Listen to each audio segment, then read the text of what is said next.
Unidad 4. Los paisajes naturales y su interrelación con el hombre, con el ser humano. Y hoy tenemos la sesión número 4, una sesión que da miedito.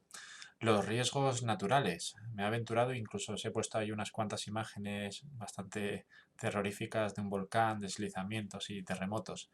Bueno, vamos a ver qué son esos de los riesgos naturales, ¿no? Cuando hablamos de ellos, ¿a qué nos referimos? Así que nada, vamos adelante. Entonces, lo primero, un esquemita para organizar un poco los conceptos. ¿Qué es o qué son los riesgos naturales?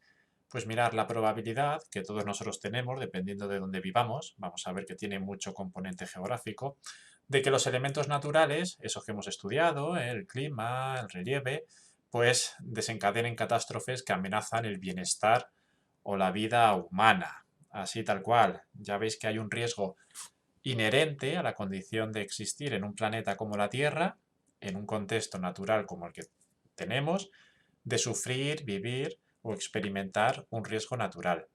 Entonces, los que vamos a estudiar hoy son los riesgos geológicos, los que proceden de la propia geología, del interior de la Tierra, del mineral, de la piedra, y los riesgos climáticos, que ambos conjuntamente forman los riesgos naturales, ¿de acuerdo? Entonces, bueno, estos riesgos naturales generan pérdidas de todo tipo. Desde luego, las que más duelen son tremendas las pérdidas humanas, ya sea pues por inundaciones, terremotos, maremotos, deslizamientos, en fin. Depende de dónde estemos, vamos a tener, como decimos, una probabilidad mayor o menor de perder la vida debido a los riesgos naturales. En realidad es un porcentaje minimísimo y más en un país como España, que bueno, al estar en la zona templada, muchos de esos riesgos naturales que son más crecientes a medida que nos encaminamos hacia los climas extremos, pues como decimos, en pleno clima templado, en plena zona templada, España no es especialmente un lugar con una gran peligrosidad, pero sin embargo, como vamos a ver, los riesgos a verlos, haylos. Y luego generan también pérdidas materiales. Pérdidas materiales, os podéis imaginar, de infraestructuras, viviendas, coches, bueno, de todo tipo.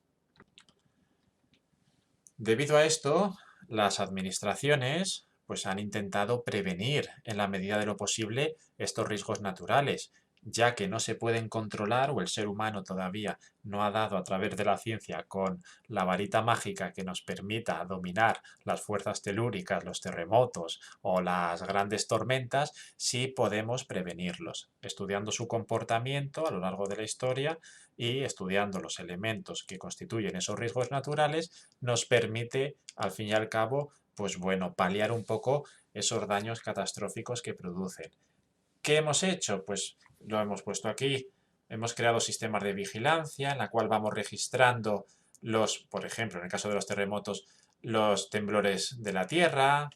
También podemos ver, bueno, hemos tomado normas, medidas, leyes con el ánimo de intentar buscar los lugares más apropiados para establecerse en ahí las comunidades humanas, es decir, huir de aquellos lugares que sean, pues bueno, no estén especialmente bien indicados para permanecer viviendo en ellos. Es decir, una rambla en el clima mediterráneo, si sabes que todos los años va a caer la gota fría, pues no montes ahí tu cortijo, ¿de acuerdo? Entonces hay normas de ocupación del terreno.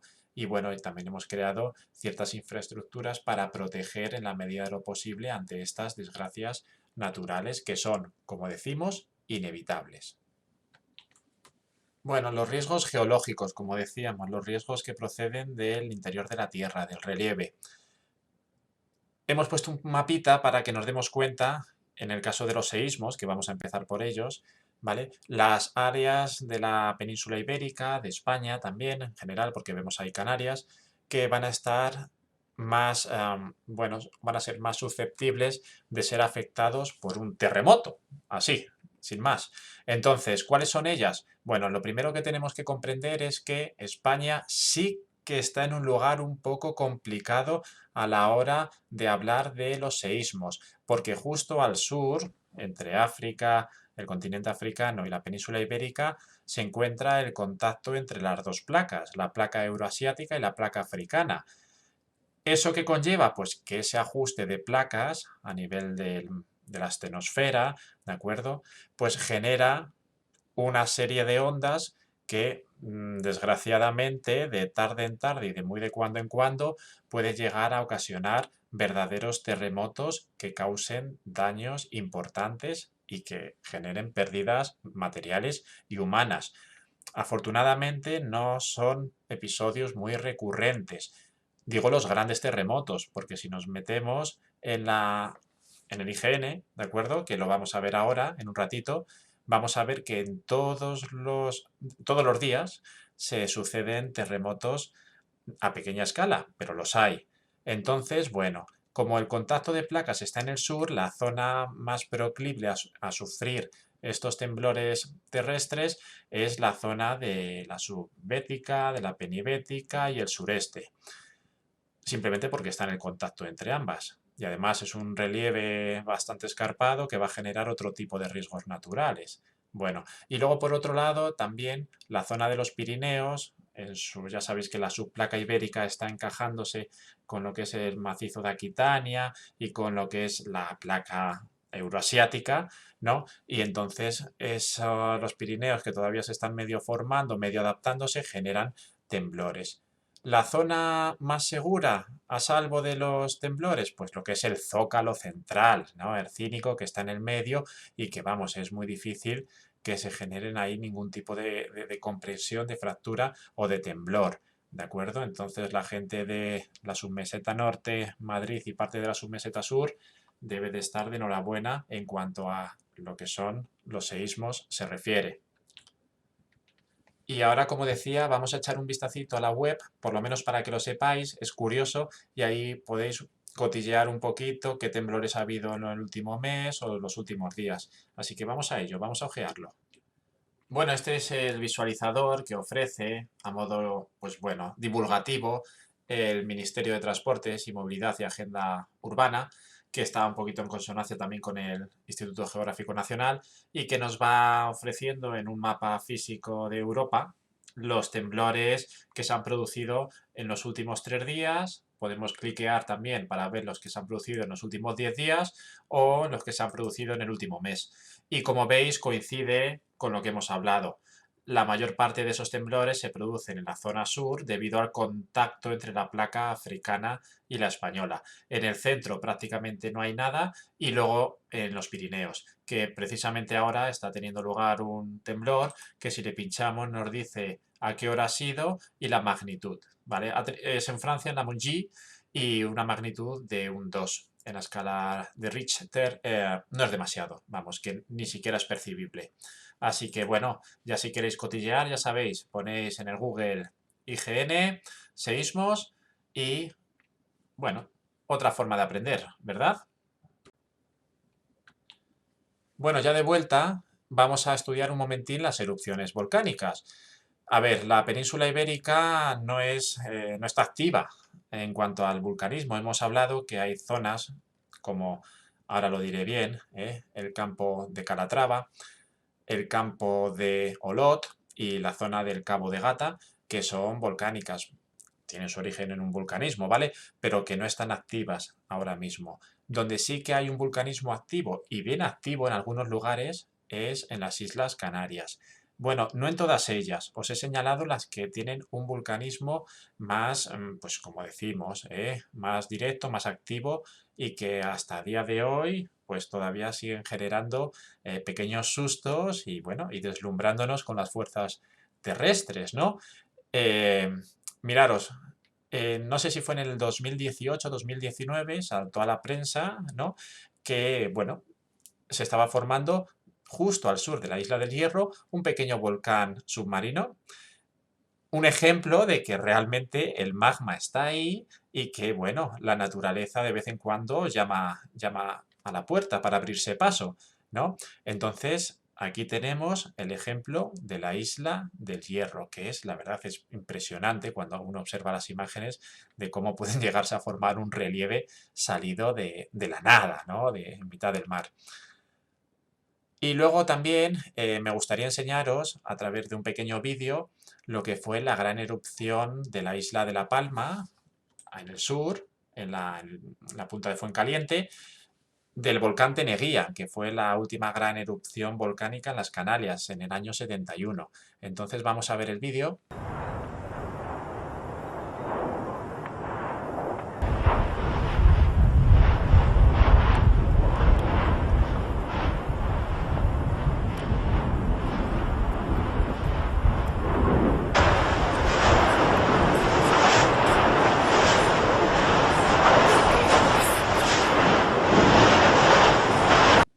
Y luego tenemos, bueno, la isla de Tenerife con el Teide, que hay estudios que dicen que el Teide tiene un periodo de recurrencia de unos 200 años, entonces igual nos toca vivir a lo largo de nuestras vidas una erupción del Teide. Bueno, en fin, no vamos a especular y no voy a hablar de cosas que tampoco tengo mucho conocimiento. Sí sé que en la isla de Lanzarote, la tierra, bueno, es una tierra volcánica, donde está el Parque Nacional de Timanfaya y que, bueno, siempre a todos los turistas nos atraen enseñándonos el calor que desprende la naturaleza, las profundidades de la tierra en esta isla y te puedes tomar allí unas ricas pancetas, longanizas y pollo simplemente asados gracias a los calores que se desprenden del interior terrestre. Curioso, ¿no? Por cierto, aquí abajo lo dejo, si queréis cotillear también en las últimas temblores y mini erupciones volcánicas, os podéis meter en la maravillosa página del Instituto Geográfico Nacional, seguís esta dirección y podéis ver pues, lo que se cuece, nunca mejor dicho, en el archipiélago canario. Otros riesgos geológicos, los movimientos de ladera. Movimientos de ladera son, siguiendo la dirección, rápidos desplazamientos de grandes masas de suelo o de rocas por una vertiente que afectan principalmente aquí en la península ibérica a las cordilleras béticas y a Pirineos. Es decir, en los mismos lugares a los que se veían afectados con los temblores y los seísmos. Bueno, ¿por qué sucede así? ¿Por qué afecta las cordilleras béticas y a Pirineos? Bueno, vamos a ver que para estos movimientos de ladera necesitamos precisamente que haya ladera con bastante inclinación y especialmente que sean laderas que no estén muy cubiertas por mucha vegetación, algo que casa muy bien con lo que es la submeseta sur, y que sean lugares relativamente húmedos, que de vez en cuando llueva y si puede ser lluvias torrenciales, que el suelo se sature y que a partir de ahí deslice por la vertiente. Entonces, claro, cumple muy bien esas condiciones la zona de Granada, de Málaga, en fin, todo lo que son la línea de las Béticas. Pirineo lo mismo. Pirineo simplemente los desprendimientos que tiene es por la propia pendiente de sus vertientes. Es la cordillera más alpina, hemos dicho, con cumbres y montañas realmente escarpadas y eso genera pues esos movimientos de ladera que como decimos son de dos tipos. Deslizamientos, que es cuando el suelo, pues bueno, se va desplazando poco a poco, se necesitan suelos desnudos, como hemos dicho, de vegetación o con hierbas que no logran sujetar el suelo, no funciona la fitoestabilización y que debajo del suelo tenga un estrato arcilloso que haya sido, bueno, ya sabéis que la arcilla es impermeable y entonces ahí se encharca y a partir de ese estrato arcilloso la ladera se mueve, movida por la gravedad, hacia abajo. Y luego están los desprendimientos, que también son movimientos de ladera. Lo único que en este caso hay una parte aérea, es decir, si aquí el suelo va, los materiales pegados al suelo se van deslizando, en los desprendimientos van o en caída libre o dando saltos las rocas. ¿Por qué se producen estos desprendimientos? Bueno, pues por rotura de las rocas, debido a la infiltración del agua, lo vimos, ¿no? Cuando estudiamos el relieve granítico, que se mete las gotitas de agua, se congelan, se va rompiendo la roca y de vez en cuando pues caen, ¿no? Y esos fragmentos ruedan por la ladera. Recuerdo yo un bloque caer en Pirineos, verlo en la ladera de enfrente y daba pavor, se te ponían los pies de gallina, es que rebotaba el eco y no era un bloque relativamente grande, pero a la velocidad que bajaba, bueno, podía aplastar un autobús o lo que se le pusiese por delante. La verdad es que la naturaleza, cuando empieza a actuar, bueno, nos deja impresionados. Os voy a poner dos pequeños fragmentos de un deslizamiento de tierra que sucedió en Italia y un desprendimiento para que comparéis entre los dos y veáis la diferencia, aunque yo creo que es bastante evidente.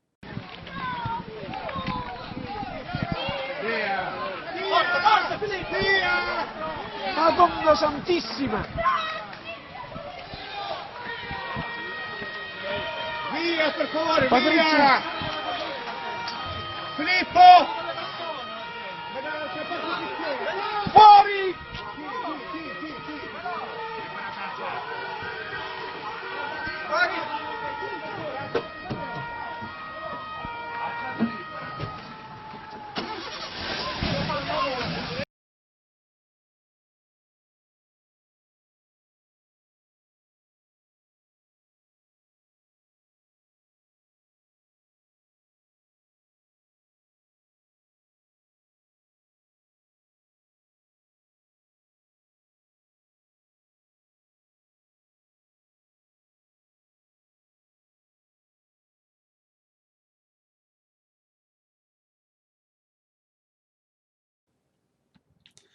Y luego ya dejando atrás los riesgos geológicos, vamos a centrarnos en los riesgos climáticos, que los vamos a dividir entre inundaciones, aquí las tenemos, y sequías. Ya os digo que estamos hablando de los riesgos que afectan a la península ibérica. Alguno me dirá, pues no hemos hablado de los maremotos. Pues bueno, pues porque no realmente, no constituye un peligro demasiado real. O no estamos hablando de los tornados. Pues lo mismo os digo, ¿de acuerdo? Aquí los que más afectan son las inundaciones y la sequía. Vamos a estudiarlos un momentín, el concepto, y luego vamos a ver un mapa y a partir de ahí lo analizamos intentando relacionar estos riesgos con lo que ya sabemos de la geografía, de las unidades de relieve, del clima, en fin, ya sabéis, ciencia geográfica en estado puro. Entonces, la sequía, perdonad, la inundación, pues ya sabéis, cuando se producen ocupaciones del agua de zonas que normalmente no están inundadas, que no debería ir el agua por ahí, vamos. Entonces, ¿por qué se produce? Pues por fuertes precipitaciones e intensas que caen durante muy poquito tiempo. Bueno, muy poquito, pueden llover bastante tiempo, pero de manera constante y, en fin, que saturan a los arroyos, a los ríos, se desbordan, el suelo no logra tragar más agua porque está ya saturado o porque la velocidad de la lluvia, de la precipitación es muy rápida y se generan pues estas inundaciones que suelen acompañar a los ríos en las llanuras aluviales y ocupan los cauces, en fin, y pueden llegar a generar verdaderos destrozos de ocupar viviendas, parkings, sótanos y colapsar la economía, ya que inunda también los cultivos, industrias, en fin, un desastre. También puede ser que sea por el deshielo. Ya si llueve y se junta con el deshielo, se nos junta el hambre con las ganas de comer. Y bueno, siempre me viene a la cabeza la grave crisis del año, yo creo que era 85, en Colombia con el Nevado del Ruiz, cuando se produjo una erupción volcánica en una montaña con glaciares, ¿no? Entonces se formó tal colada de barro que arrasó y sepultó a los pueblos que estaban en la falda, ¿no? Generando muchísimos muertos. En fin. Y luego tenemos la sequía, que es, bueno, pues cuando no llueve, déficit pluviométricos, de manera prolongada. Entonces, ¿respecto a qué? Porque decimos, ¿hay sequía en el Sáhara? Bueno, a ver, pues no, porque en el Sáhara nunca llueve. Es verdad que llueve un día al año. Si no llueve ese año, pues se puede considerar que hay sequía. Pero bueno, se tiene que relacionar con las precipitaciones medias. Si Madrid tiene 400 milímetros de precipitación media y un año pues, o 2 años llueven menos de eso, o bastante menos, a 200 milímetros, pues podemos considerar que llevamos 2 años de sequía. ¿Por qué se produce esta sequía y por qué nos afecta tanto? Pues por la latitud que tiene España. Estamos ya ahí mirando a África, estamos en una latitud templada, pero ya muy afectados por los vientos tropicales y por los anticiclones tropicales, ¿no? De las Azores. Y entonces cuando la corriente en chorro se desplaza hacia el norte, no nos permite que las borrascas del frente polar, que son las que alivian de la sequía a la península ibérica, lleguen y se producen pues esos episodios de sequía que pueden llegar a generar restricciones en el suministro de agua, en fin, de repaso rápido. La sequía. ¿Qué territorios de la península ibérica están expuestos a sufrir riesgos naturales climáticos de sequía? Pues fijaros, desde la cordillera Cantábrica, todo para el sur. Ya está. Es decir, toda la España mediterránea.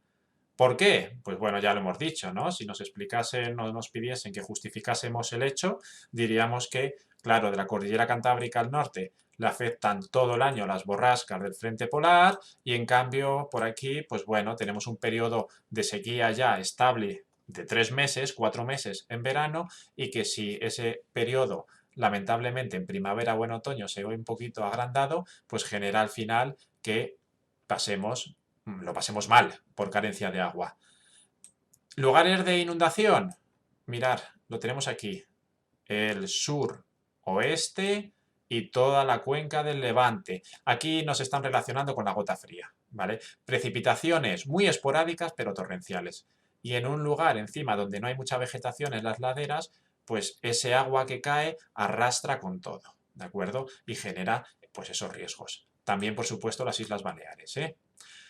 ¿En el norte hay inundación? Bueno, te lo señalan, pero no es especialmente importante, ¿eh? A lo mejor alguien del norte me tira de las orejas, pero la lluvia por lo general allí suele ser más constante y no suele generar esos destrozos que afectan año sí, año también a la Comunidad Valenciana, Murcia, Málaga y Cataluña, ¿no? Bueno, temporales de nieve. Aquí lo tenemos. ¿Qué límite es el que se genera aquí? El sistema ibérico y el sistema central. A partir de ahí, el efecto Foehn ya calienta demasiado las temperaturas y los temporales de aire del norte no llegan.